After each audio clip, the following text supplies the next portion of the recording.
আমার চ্যানেল থেকে সবাইকে স্বাগত। চানাচুর ডালমুট ভুজিয়া খেতে কিন্তু আমরা সকলে ভীষণ পছন্দ করি। সন্ধেবেলায় চা কফির সঙ্গে স্ন্যাক্স হিসাবে আমরা যেমন এগুলো খেয়ে থাকি। এখানে আমি ছোলার ডাল 250 গ্রাম সারা রাত ভিজিয়ে রেখেছিলাম, সঙ্গে হাফ চামচ বেকিং সোডা দিয়েছিলাম। সারা রাত ভেজানোর পর ভালো করে ধুয়ে জল ঝরিয়ে নিচ্ছি। জল ঝরিয়ে কাপড়ে দিয়ে দিলাম জল শুকানোর জন্য। ফ্যানের বাতাসে কিছুক্ষণ রেখে দিলেই জল শুকিয়ে যাবে।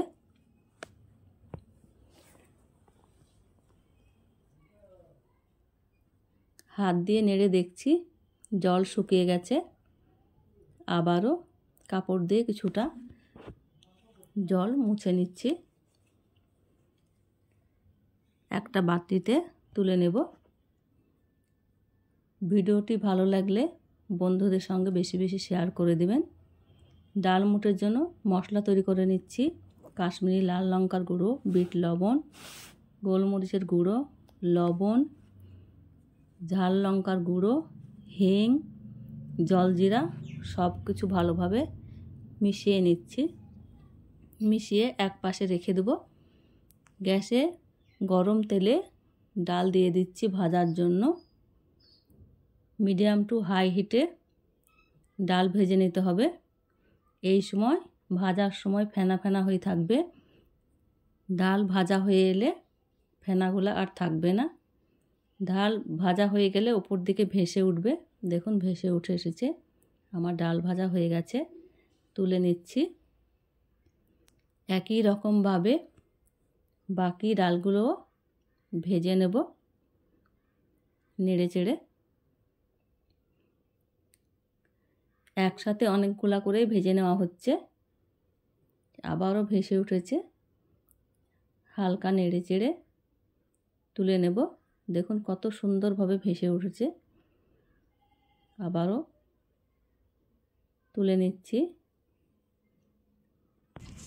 ঢেলে নেব। এখানে আমি বাদাম, কিছুটা চীনা বাদাম ভেজে নেব। এখানে কারি পাতাও ব্যবহার করা যায়। বাদামগুলাকে ভেজে তুলে নিচ্ছি। উপর দিয়ে দিয়ে দিচ্ছি। হালকা গরম অবস্থায় মশলাটা উপর দিয়ে ভালোভাবে মাখিয়ে নেব। এখানে আমি 2 চামচ দিয়ে দিলাম। ডালের সঙ্গে ভালোভাবে মিক্স করে নিচ্ছি। ভালোভাবে মিক্স করা হয়ে গেছে। একটি বাটিতে তুলে নিচ্ছি। এতটাই মুচমুচে হয়েছে, খেতে তো অসম্ভব মজার হয়েছে। খেতে ভীষণ ভালো লাগে। ভালো লাগলে লাইক দিয়ে সম্পূর্ণ ভিডিওটি দেখে নেবেন। বাড়িতে খুব সহজেই করা যায়, একবার বানিয়ে দেখবেন।